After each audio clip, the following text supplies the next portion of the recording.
Mesdames, Messieurs, bonjour, bienvenue dans la place de l'info. J'espère que vous allez bien. Une semaine thématique consacrée aux grands événements dans les Deux-Savoies. Vous le savez, nous avons la chance chaque année de recevoir des événements internationaux. Musilac, bien entendu, en Savoie.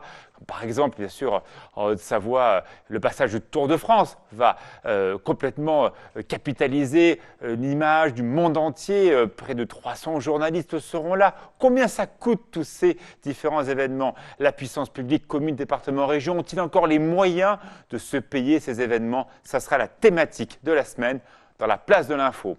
L'invité politique cette semaine s'appelle Christelle Favetta-Sieyès. Merci d'être avec nous. Vous êtes conseillère départementale et présidente de la Chambre économique. De la 3e commission de la Savoie qui est en charge effectivement l'économie. L'agence économique de la Savoie. Bonjour Fanette de Buisson. Bonjour Alexis. Alors on est très savoyard aujourd'hui avec ce premier titre qui intéresse forcément Christelle Favetta. Eh bien ce sont ces travaux au tunnel du Chat. Voilà, ça fait des mois que le tunnel du Chat est en travaux. Ce sont des travaux qui sont nécessaires pour une mise aux normes. Depuis la catastrophe du tunnel du Mont Blanc, les normes de sécurité sont beaucoup plus importantes dans les tunnels. Et donc là, une galerie de sécurité est en train d'être creusée. Christelle Favetta, il y a quand même une vraie gêne pour les riverains de part et d'autre de ce tunnel. Il y a évidemment le tunnel de l'autoroute qui n'est pas très loin mais qui est payant. C'est pas facile pour les riverains.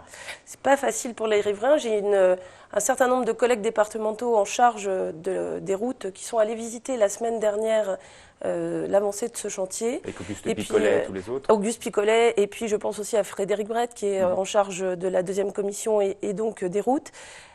Pour se rendre compte effectivement de la gêne occasionnée pour les riverains. C'est vrai que c'est assez compliqué pour eux en ce moment. Néanmoins, c'est utile, comme vous venez de le dire, c'est obligatoire. Et je crois qu'au final, ces travaux permettront de fluidifier le passage et puis surtout de permettre à tout un chacun de circuler librement et en toute sécurité. Deuxième titre, on reste en Savoie avec une belle opération. Chacun nettoie la planète. Ça concerne aussi les pistes de ski au Grand Revard. Voilà, c'est devenu une tradition un petit peu dans les pays de Savoie. À la fin de l'hiver, quand la neige a fondu, on ramasse les déchets. Alors, il y en a quand même de moins en moins au fil des années, donc c'est quand même à souligner. Et donc là, c'est une opération qui a été menée par l'association Mountain Riders. Puis il y avait aussi les moniteurs de ski, les représentants de la station qui étaient présents. Une centaine de personnes ont donné un coup de main pour l'opération. On verra des images tout à l'heure. C'est vrai que ces opérations de ramassage, Christelle Favetta, avaient d'abord eu lieu dans les grandes stations. Là, on le voit bien sur un territoire où il y a aussi une activité pastorale très forte. La FECLA, c'est important. Alors, je trouve qu'il y a un travail de pédagogie qui a été fait depuis un certain temps, qui porte ses fruits, puisque vous dites qu'il y a de moins en moins de déchets à ramasser. Néanmoins, moins, c'est toujours trop. Je crois qu'il faut continuer et puis sensibiliser nos touristes qui viennent l'été aussi à de meilleures pratiques, à d'autres modes de consommation et en tout cas plus d'attention pour l'environnement. Troisième titre, des familles attendent toujours des papiers à Annecy. Voilà, en fait, à la fin de l'hiver, il y a de nombreuses places d'urgence qui se ferment. C'est le fameux 115. Et donc là, ce sont des dizaines de familles avec une quarantaine d'enfants qui sont toujours installés dans l'ancienne école des Fins à Annecy. Elles attendent d'être régularisées ou en tout cas que leur situation soit prise en compte. Et en attendant, elles refusent de quitter les lieux. Un autre titre qu'on verra donc demain dans le JT, ça se passe donc ce soir. Jean-Paul Crespi sera à Chambéry, à la Banque Alimentaire. Tous ces chefs savoyards qui vont préparer un magnifique repas. Et grand merci et grand bravo à tous nos chefs, notamment Julien Massé, également Monsieur Arnoux et plein d'autres qui seront là pour donner la main pour ce très beau repas. On verra des images cette semaine avec le reportage de Jean-Paul Crespi. Merci beaucoup Fanette. Merci, Alexis. Tout de suite à la place de l'info. Voilà, vous voyez juste à côté de moi un joli panneau qui montre un peu la thématique de l'événement numéro 1 de la commune de Megève. Ça s'appelle le jumping, un événement qui est avancé cette année d'une semaine, justement parce qu'il y a le Tour de France qui passera à la date habituelle du jumping. Les dates, vous les voyez, c'est du 12 au 17 juillet prochain. Un événement qui n'est pas ancien et qui a été créé par la commune justement pour renforcer ce cœur du mois de juillet qui a habituellement une baisse de fréquentation. Ces événements, ils sont importants. On va en parler tout de suite, Christelle Favetta. Est-ce que les communes, départements, régions ont encore les moyens de s'offrir ce type de vitrine ?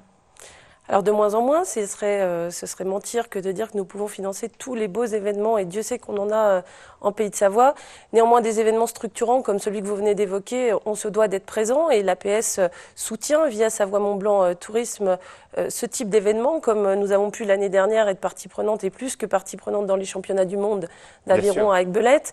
Nous soutenons les coupes de ski aussi, bien sûr. Les coupes de ski, bien évidemment. On a, pas plus tard que la semaine dernière, fait le point sur les événements à venir pour toute la saison sportive hivernale qui se présente. Et puis, le Tour de France, vous l'avez évoqué, le Critérium du Dauphiné. Tous ces événements-là, nous devons d'être présents. Je crois qu'il y a une volonté politique aussi d'élargir le champ vers des domaines plus culturels. On a le Festival du cinéma italien à Annecy, qui est un événement majeur. Aussi, qui va démarrer dans 10 jours. Voilà, vous avez évoqué tout à l'heure Musilac. Alors Musilac ne fait plus l'objet de subventions directement par le département. Ça crée clairement une polémique. Vous en parlez, tant mieux. Moi, je suis une élue savoyarde. Je suis très proche de mes amis d'Aix-les-Bains. Oui. Lapsus.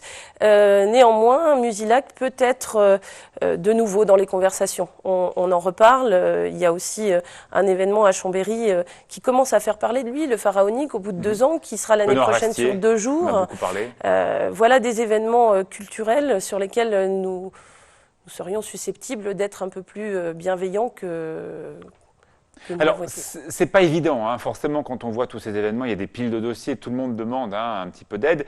Il y a une règle qui est maintenant assez admise en Savoie comme en Haute-Savoie. On le voit à l'image du jumping, on l'a vu bien sûr cet hiver pour les coupes de ski, c'est d'avoir un accès gratuit. C'est ça, et puis je dirais aussi qu'il faut qu'il y ait un rayonnement à dimension nationale, voire internationale, parce que pour faire parler des Pays de Savoie et pour faire rayonner nos territoires, il faut que l'événement ait une certaine dimension. On ne peut plus se permettre de raisonner à échelle uniquement départementale ou bidépartementale. On est obligé aujourd'hui, pour créer de la notoriété, du dynamisme et avoir du retour sur investissement sur nos territoires, d'aller sur des champs un peu plus larges. Alors justement, le 16 juin prochain, ce sera donc les 10 ans de Savoie-Mont-Blanc Tourisme. Cette idée est bien de rapprocher ces 2 structures pour faire un seul et même tourisme. Ça veut dire aussi parfois un arbitrage entre les événements, surtout l'été qui se passe entre la Savoie et la Haute-Savoie. Vous êtes plutôt partisane justement eh bien, de cibler les gros événements très forts qui vont générer du trafic ou plutôt faire du cousu main dans les territoires pour n'oublier personne? Non, moi je viens de vous répondre précédemment, je pense qu'il vaut mieux qu'on aille sur des gros événements structurants sur lesquels nous pouvons nous entendre Savoyards et Hauts-Savoyards et trouver un accord commun. Le cousu main néanmoins ne doit pas être oublié, mais je ne suis pas sûre que ce soit la collectivité Assemblée des Pays de Savoie ou Savoie-Mont-Blanc qui doivent porter ce genre de projet. Alors, vous connaissez bien aussi Patrick Mignola, qui est un élu donc, de la région. Bon, maintenant, c'est le même bord, hein, la région et le département. Est-ce qu'il n'y a pas là aussi un petit bout de rapprochement? Lorsque le département ne peut pas, eh bien, on appelle le copain qui est conseiller régional pour dire « Tiens, cet événement, on n'y arrive pas, est-ce que tu ne pourrais pas donner la main aussi ?» Mais c'est pas nouveau, on travaille de toute façon. Enfin, avant, ce n'était pas la même majorité. C'était pas la même majorité, mais pour autant, il se passait quand même des choses et on se parlait avec la région. On continue à se parler avec la région, mais on se parle aussi avec les agglos et avec les villes, avec les communes. Je crois que quand aujourd'hui on a besoin de financer un événement, on est tous autour d'une table pour trouver la solution la plus adaptée possible. Il n'est pas question de laisser tomber qui que ce soit. Il faut que chacun puisse, à sa mesure et en fonction de ses compétences, aider à la création d'événements et créer du dynamisme sur ce territoire. On va parler un petit peu de politique dans quelques instants, mais il est vrai qu'on rentre dans une campagne politique très forte. Elle s'appelle une présidentielle. Oui. Juste après, il y a une campagne législative. Alors tout d'abord, vous êtes une élue UDI. Oui, depuis quelque temps, effectivement. Vous m'aviez reçu l'année dernière sans étiquette et puis le chemin faisant, je me suis rapprochée de l'UDI. Quel regard porte Christelle Fabetta-Sieyès? Va-t-elle pourquoi pas présenter sa candidature pour les prochaines élections législatives? C'est juste après la pub.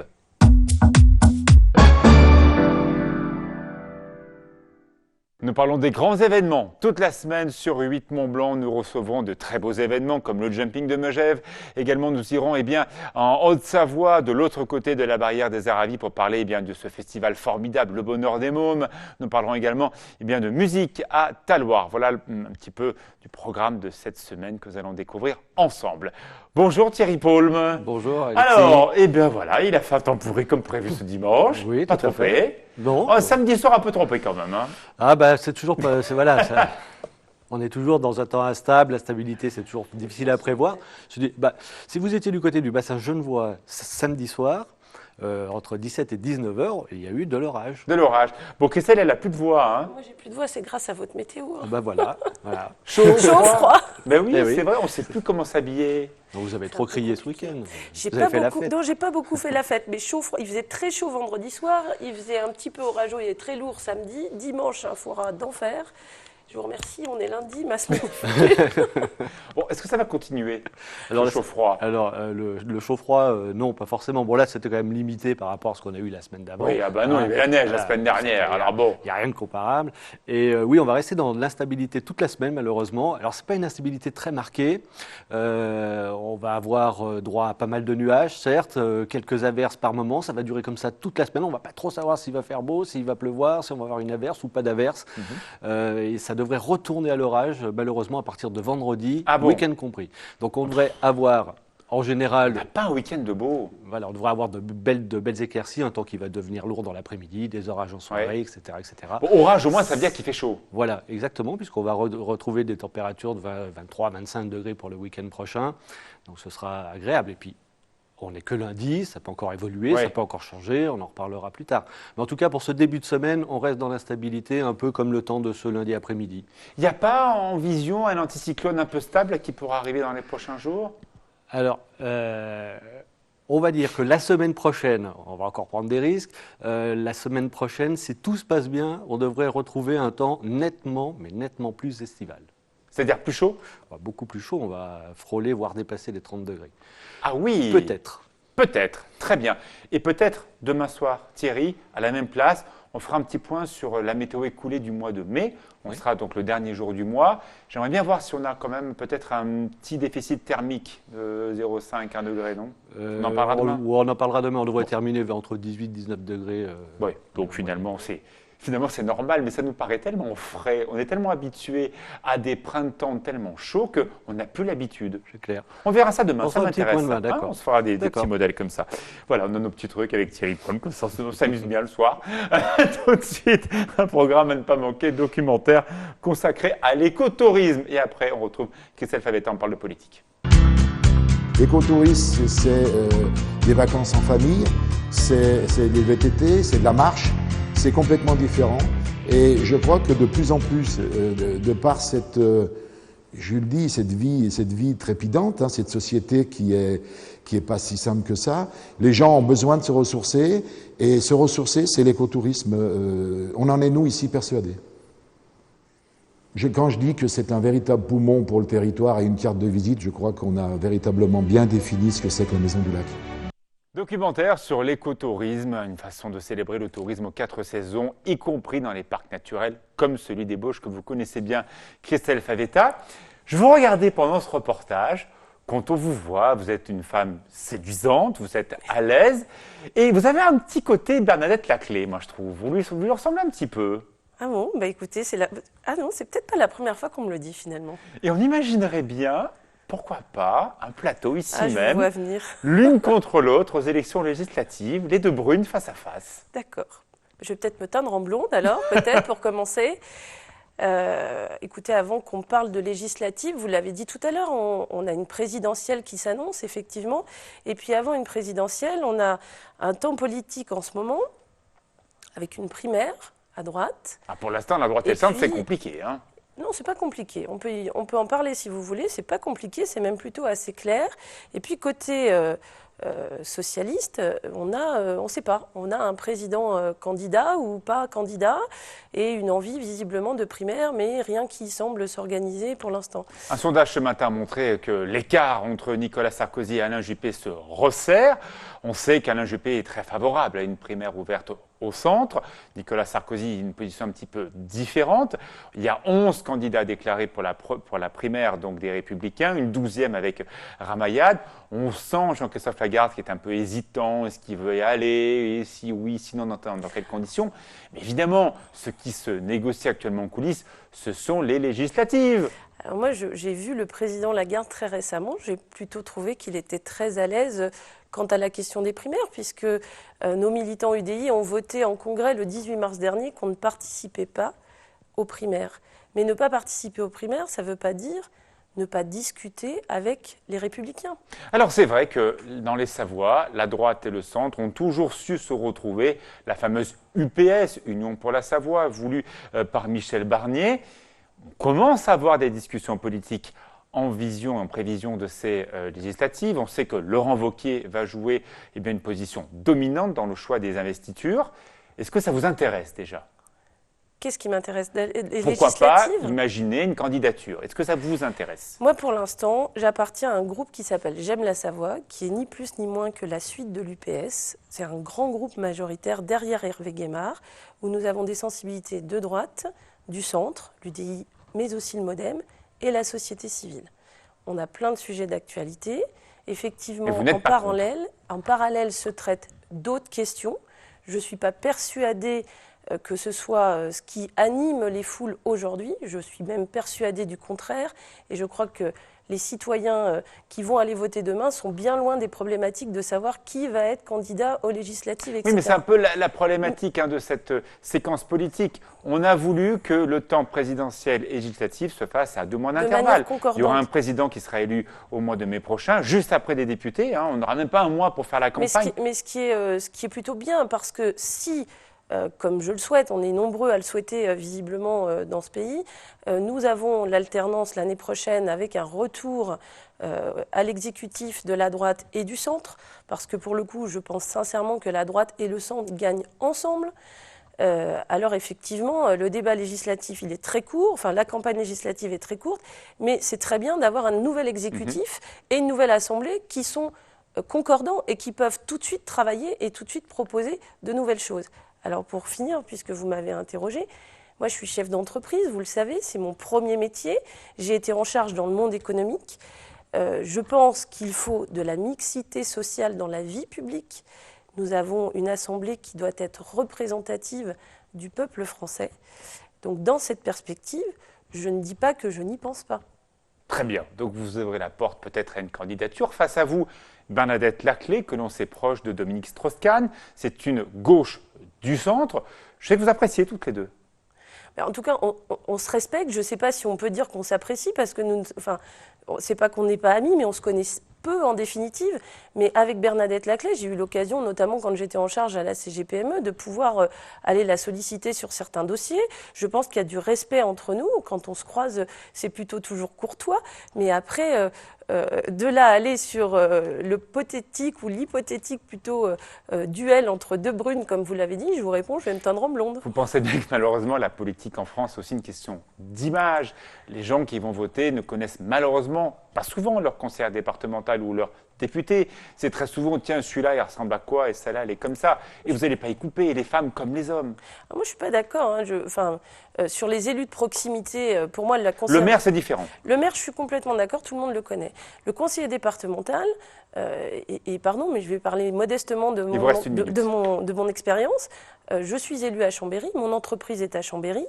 Je pense qu'à Chambéry, je connais pas mal de monde. Ça fait 10 ans que je suis là, je suis issue de Chambéry depuis toujours. Et ma toute dernière question, avez-vous l'impression, en 1 an, ça fait 1 an que vous êtes élu, que les femmes ont réussi leur rentrée au conseil départemental? Il y a clairement autant d'hommes que de femmes. Est-ce que vos camarades masculins vous ont bien accueillis? Ah, mais très clairement, oui. Nous avons été bien accueillis. Vous avez dû pousser un peu les coudes ou non? Mais non, moi je ne suis pas favorable à entretenir une légende de rivalité entre les hommes et les femmes. Nous avons été élus au suffrage universel direct au même titre que les hommes. Nous sommes un peu plus récentes, la loi l'a voulu ainsi et nous faisons notre travail. Regardez bien ce visage, peut-être que nous le retrouverons ici même pour des débats dès cet automne, parce que, faut pas nous la raconter à l'envers, il y a la présidentielle, mais on va déjà parler en coulisses des législatives, à peine la rentrée de l'été. Merci beaucoup Christelle Favetta, vous étiez l'invitée politique et on reparlera des grands événements toute la semaine. Dans la place de l'info, Thierry Pomme et le JT, Fanette de Buisson.